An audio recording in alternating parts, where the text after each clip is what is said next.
اس وقت chairman Tehreek Insaf Imran Khan media کو briefing دے رہے ہیں۔ میں نے نواز شریف کے دور کی تاریخ کا سب سے بڑا یو ٹرن دیکھا۔ ہمیں کہتے تھے یو ٹرن کر رہے ہیں جناب عمران خان۔ مجھے تو ابھی تک یہ نہیں سمجھ آئی کہ عمران خان اگر کہہ رہا تھا کہ جوڈیشل کمیشن بنے دھاندلی پہ اور اس کے لیے ٹیکٹکس بدلتا رہے تو وہ یو ٹرن کیسے ہے؟ اور یا پھر سپریم تلاشی لینے کے لیے ہر حربہ استعمال کرے اور پہنچ جائے سپریم کورٹ میں تو یو ٹرن کدھر لیے؟ یو ٹرن یہ ہوتی ہے کہ اسمبلی میں کھڑے ہو کے نواز شریف کہتے ہیں کہ میں کوئی پریویلیج نہیں لوں گا، میں کسی استثنا میں کسی کا اس کا استعمال نہیں کروں گا، میں اپنے آپ کو احتساب کے لیے تیار ہوں، میں اور اپنے خاندان کا احتساب کے لیے میں تیار ہوں۔ تقریر کیوں کی تھی اسمبلی میں؟ تقریر اس لیے کی تھی کہ پینما کے انکشافات میں ان کی فیملی کا نام آ گیا، اربوں روپے کے میفیر فلیٹس کا۔ ابھی تک 2016 تک انہوں نے کبھی بھی نہیں مانے تھے کہ یہ ان کے فلیٹ ہے۔ یہ مجبور ہو گئے جب وہاں ان کے انکشافات ہوئے تو ان کے مجبور ہو گئے۔ اپوزیشن ڈیمانڈ کر رہی تھی جواب دو، تو یہ پارلیمنٹ میں آ کے جواب دیا تھا نواز شریف نے۔ جواب کس چیز پہ دیا تھا؟ جواب یہ دیا تھا اپنی صفائی پیش کرنے کے لیے۔ آج ہم نے کیا دیکھا سپریم کورٹ میں؟ سپریم کورٹ میں سارا جو آدھا سپریم کورٹ سو رہا تھا، یہ کہنے کی کوشش کر رہے ہیں کہ اچھا جی پہلے تو جناب یہ عدالت سن ہی نہیں سکتی۔ اگر نواز شریف نے جھوٹ بولا ہے اسمبلی میں تو کوئی بڑی بات نہیں، کیونکہ ان کی پریویلیج ہے۔ یہ سارا آرگیومنٹ ہوئی ہے کہ ان کی پریویلیج ہے، یعنی کہ ان کو خدشہ ہو گیا ہے کہ انہوں نے جھوٹ بولا اور ابھی سے تیاری کر رہے ہیں کہ یہ اگر جھوٹ بولا بھی ہے تو سپریم کورٹ ایکشن نہ لے۔ میں یہ سوال پوچھتا ہوں کہ اگر یہی کرنا تھا تو اسمبلی میں اتنی دلیری سے بلف کیوں کی؟ اس کو انگریزی میں کہتے ہیں بلف۔ ان کا خیال ہی نہیں تھا کہ یہ سپریم کورٹ میں پہنچیں گے۔ ان کے ذہنوں گمان میں بھی نہیں تھا کہ ان کی تلاشی ہوگی۔ جب سے یہ شروع ہوا ہے اب سب کے سامنے کیا چیزیں سامنے آئی ہیں؟ نواز شریف کے وکیل نے کہا کہ ان کے پاس اور کوئی دستاویزات نہیں ہیں۔ اسمبلی میں کھڑے ہو کے کہا کہ میرے پاس سارے دستاویزات ہیں۔ اسمبلی میں یہ سپریم کورٹ میں کہا کوئی نہیں ہے ہمارے پاس، کوئی منی ٹریل نہیں ہے۔ وہ بچوں پہ ڈال دیا ہے۔ بچے جب 1980 میں بچے چھوٹے چھوٹے تھے، بچوں نے کتری پہ ڈال، ہاں، اور بچوں نے کتری پہ ڈال دیا۔ تو پہلے تو یہ آج سامنے آیا ہے، میں حیران ہوا ہوں کہ جو اسمبلی میں دلیری سے ڈٹائی سے کہا کہ میں کوئی پریویلیج نہیں لوں گا، اس وقت نواز شریف کو نہیں پتا تھا کہ وہ سپریم کورٹ پہ آئیں گے۔ اب جو سوال ہے، نواز شریف کو اگر واقعی وہ سمجھتے ہیں کہ انہوں نے سچ بولا ہے اور یہ سارا پروپیگنڈا ہے، جھوٹ ہے، دو چیزیں آئی ہیں سامنے۔ ایک آئی سی آئی جے کا واضح طور پہ ڈاکیومنٹس، آئی سی آئی جے نے واضح طور پہ ان ڈاکیومنٹس میں آیا ہے کہ مریم بینیفیشری اونر ہے، اصل مالکہ ہے میفیر فلیٹس کے۔ اگر مریم اصل مالکہ ہیں تو قطری کا لیٹر فراڈ ہو جاتا ہے، کیونکہ قطری کا لیٹر کہتا ہے ڈائریکٹلی حسین نواز کو فلیٹس دیے گئے، اس لیے وہ تو یہ کہتا ہی نہیں ہے۔ اس میں تو قطری کا لیٹر تو مریم کا نام ہی نہیں ہے اس میں۔ تو اگر آئی سی آئی جے کا آپ دیکھ لیں جو رپورٹ ہے، جو ان کی ای میلز ہیں، وہ واضح طور پہ کہتے ہیں کہ مریم نواز اصل مالکہ ہیں۔ اس سے قطری بھی ختم ہو جاتا ہے، اور کیونکہ مریم نواز کے پاس پیسہ نہیں تھا، ان کے پاس کوئی انکم نہیں تھی اربوں روپے کے میفیر فلیٹ لینے کے، اس کا مطلب نواز شریف کا پیسہ تھا۔ نمبر 1، اگر نواز شریف سمجھتے ہیں کہ یہ غلط ہے آئی سی آئی جے، ان کو سو کریں، ان کو عدالت میں لے کے جائیں۔ آپ کو سب کو پتہ ہے کہ مغرب کے اندر آپ کے خلاف اتنا بڑا چارج ہو کہ آپ کرپٹ ہیں، آپ نے چوری کا پیسہ، منی لانڈرنگ کی، آپ بچ ہی نہیں سکتے۔ نمبر 1۔ نمبر 2، بی بی سی نے یہ کہا کہ ان کی ملکیت 93 سے تھی۔ اگر ملکیت میفیر فلیٹس کی 93 میں تھی जो बीबीसी ने कहा है, इसका मतलब कतरी का फिर फ्रॉड साबित हो गया। कतरी का अगर लेटर फ्रॉड हुआ, इसका मतलब कि हुसैन नवाज के है ही नहीं। अगर हुसैन नवाज के नहीं है तो फिर वो ICIJ का आ जाता है कि मरियम नवाज के है।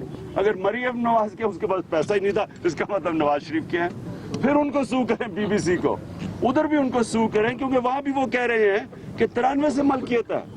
और उससे पहले 98 में बीबीसी की डॉक्यूमेंट्री है जो बताती है कि इन्होंने यहाँ से मनी लॉन्ड्रिंग करके पैसा बाहर कैसे लेके गए। वही डॉक्यूमेंट्री की तस्दीक करती है FIA की रिपोर्ट 98 में और 2000 के अंदर इसहाक डार का एफिडेविट। वो तीनों चीजें हैं कि कहती हैं कि यहाँ से मनी लॉन्ड्रिंग करके इल्फर्ट की काजी फैमिली थी, उनके बैंक अकाउंट्स में पैसा दिया और वहां से पैसा वापस लेके आए, उनको पैसा देते थे और ये जो मनी लॉन्ड्रिंग थी इसके जरिए फ्लैट लिए। तो अगर ये समझते हैं कि ये बेकसूर है तो ICIJ को सू कर सकते हैं। अगर ये समझते हैं बेकसूर है, बीबीसी को 98 में भी सू कर सकते थे, अब फिर सू कर सकते हैं। अब बजाय ये उनके नून लीग वाले मोटू गैंग कहती है जी इमरान खान को सू करना चाहिए, मैं तो उनकी कोर्ट कर रहा हूँ, मुझे तो उधर से इंफॉर्मेशन मिल रही है, तो उनको आप सू पहले करें और मेरा मुंह बंद करवाने की कोशिश ना करें कि जनाब मुझे सू करेंगे। मैं तो तैयार हूं, मैं तो पहली अदालत में हूं। आखिर में अब सारी कौम क्या देख रही है? सारी कौम अब इंतजार कर रही है मनी ट्रेल की जो अभी तक नजर नहीं आई। सही है। सारी कौम इंतजार कर रही है कि ये जो कतरी का जो खत है इसकी अब वो वजाहत करेंगे, क्योंकि अभी तक तो वो हेरसे में आ जाता है, उसकी कोई वैल्यू ही नहीं है, तो उसकी अभी वजाहत की इंतजार हो रही है। और सारी कौम इंतजार कर रही है कि हमें ये बताएं कि ये जब पैसा रखा किधर गया, जब दुबई से इन्होंने गल्फ स्टील बेची और वो एकदम पता चलता है कि 2000 में पहुंच जाता सऊदी अरेबिया, उस 20 साल के वक्फे में ये पैसा गल्फ स्टील का किधर पार्क किया हुआ था इन्होंने, इसकी मनी ट्रेल सारी कौम इंतजार कर रही है सुप्रीम कोर्ट में। हाँ साहब, जिनको आप मोटू गैंग कहते हैं उनका ये कहना है कि ये सब आप इसलिए कर रहे हैं कि आपको 2018 में मरियम नवाज शरीफ से खतरा है। हाँ साहब, क्या खतरा है आपको? देखिए मजाक की और सवाल। खान साहब ये बताएं कि बीबीसी रिपोर्ट जो है, खान साहब बीबीसी की जो रिपोर्ट है उसने आपकी मौक़िफ़ की तायद कर दी है, क्या फैसला आता था देख रहे हैं सुप्रीम कोर्ट से? देखिए जी, मैं सीधी मैं आपको बात करूं। देखिए, एक जमहूरियत के अंदर प्राइम मिनिस्टर की ताकत होती है इखलाकी, जिस्मानी ताकत डिक्टेटर के पास होती है, फौज के पास होती है। हर जमहूरियत के अंदर एक प्राइम मिनिस्टर इखलाकी कुव्वत से हुकूमत करता है। अब प्राइम मिनिस्टर की इखलाकी कुव्वत किधर गई जब बीबीसी भी वो कह रही है? मैं फिर से आपको कहता हूँ ICIJ का आ रहा है, हमें तो नहीं पता था, इन्होंने तो माना ही नहीं कभी कि इनके फ्लैट है। वो तो ICIJ के अंदर इंकशाफात हुए तो इनको मानना पड़ा, और तब भी झूठ बोला कि जनाब 2006 से 2 बेटों के फ्लैट हैं, क्योंकि अगर वो असल बात कर दें कि मरियम के हैं तो मरियम के पास तो पैसा नहीं था, इसका मतलब नवाज शरीफ पकड़े जाते हैं। बात यह है कि इनकी मॉरल अथॉरिटी, नवाज शरीफ की इखलाकी उनकी जो कुव्वत है वो खत्म हो गई है, और जमहूरियत चलती है एक सरबराह की इखलाकी कुव्वत से। ट्रेन का एक्सीडेंट होता है, वजीर रिजाइन कर देता है, वो ट्रेन नहीं चला रहा होता, लेकिन वो समझता है कि अगर उसके नीचे इंक्वायरी होनी है तो वो ऊपर बैठा होगा, इंक्वायरी सही नहीं होगी, इसलिए वो रिजाइन करता है। यहाँ फिनलैंड के प्राइम मिनिस्टर ने रिजाइन किया, आपके सामने है, यानी उसने कोई इंक्वायरी की इंतजार नहीं की। बरतानिया के प्राइम मिनिस्टर, दोनों के पैनामा में नाम आए, उसने अपनी वजाहत दी और आखिर में सेटिस्फाई किया पार्लियामेंट को। यहाँ हमें कभी सुप्रीम कोर्ट में पढ़ना था अगर असेंबली के अंदर अपने सबूत रखते थे। लिहाजा नवाज शरीफ की मॉरल अथॉरिटी खत्म हो चुकी है। सारे आप जलसे में जाएं तो आवाजें लग रही होती है, गली गली में शोर है, नवाज शरीफ चोर है। प्राइम मिनिस्टर के ऊपर जब इस तरह के नारे लगते हैं, उसके पास कौन सी अथॉरिटी रह जाती है, मॉरल अथॉरिटी एक मुल्क में हुकूमत करने की? मेलबर्न क्रिकेट ग्राउंड में लगते हैं। ये कह चुकी है कि आप सबूत दें, प्लेंटी ऑफ टाइम भी आपको दिया। अदालत ने ये भी कहा है कि बेनिफिट ऑफ डाउट जो है वो वजीर आजम को मिलेगा। फिर आप चूंकि सबूत नहीं पेश कर सके हैं तो फिर आप बाद में इदारों को इल्जाम देंगे कि उन्होंने आपके हक में फैसला नहीं दिया। हमने सारे सबूत दे दिए हैं, और क्या? आप इससे ज्यादा हम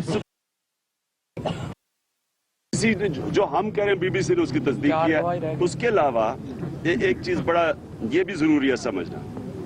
देखें, जो यहाँ इनके वकील क्या कह रहे हैं कि ये साबित करना कि प्राइम मिनिस्टर के ऊपर कोई करप्शन का केस है, तो प्राइम मिनिस्टर का जो बार है वो ऊंचा होता है आम शहरी से। ये बिल्कुल उल्टी बात कर रहे हैं। प्राइम मिनिस्टर पब्लिक के टैक्स के पैसे की रखवाली करता है, उसका बार आम शहरी से नीचा होता है। आम शहरी ने तो नहीं, ट्रेजरी उसके हाथ में तो नहीं होती, टैक्स पेयर का पैसा उसके पास तो नहीं है।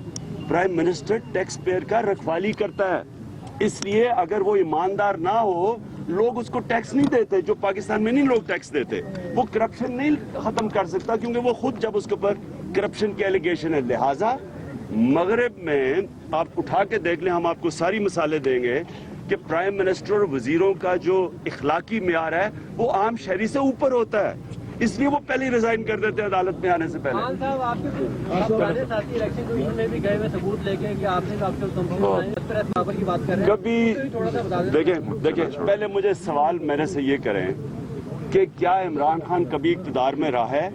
करप्शन का मतलब क्या है?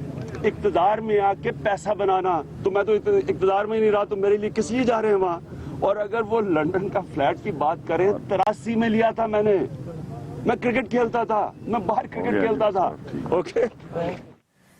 सुप्रीम कोर्ट के बाहर पाकिस्तान तहरीक इंसाफ के चेयरमैन इमरान खान मीडिया से गुफ्तगू कर रहे थे। इस मौके पर उन्होंने कहा कि यू टर्न मैंने नहीं, नवाज शरीफ ने लिया है। तहरीक इंसाफ के सरबराह इमरान खान की मीडिया से गुफ्तगू, और उन्होंने ये भी कहा कि नवाज शरीफ ने कहा था इस्तिस्ना नहीं लूंगा। नवाज शरीफ ने पार्लियामेंट में गलत बयानी की। पार्लियामेंट में कुछ बोलते हैं और बाहर आकर कुछ बोलते हैं। इसके साथ साथ उन्होंने ये भी कहा कि नवाज शरीफ ने मनी ट्रेड बच्चों और उनके बच्चों ने आगे से कतरी पर डाल दी। नवाज शरीफ ने असेंबली में कहा था कि एहतसाब के लिए तैयार हूं। नवाज शरीफ के वहमो गुमान में भी नहीं था कि उनकी इस तरह से तलाशी हो जाएगी। सवाल भी उठाया कि ICIJ को परसू क्यों नहीं करते हैं। नवाज शरीफ अपना इखलाकी जवाब खो चुके हैं, ये कहना था चेयरमैन तहरीक इंसाफ नून इमरान खान का। उन्होंने कहा कि नून लीग बेकसूर है तो फिर इसको साबित करे। अहम खबर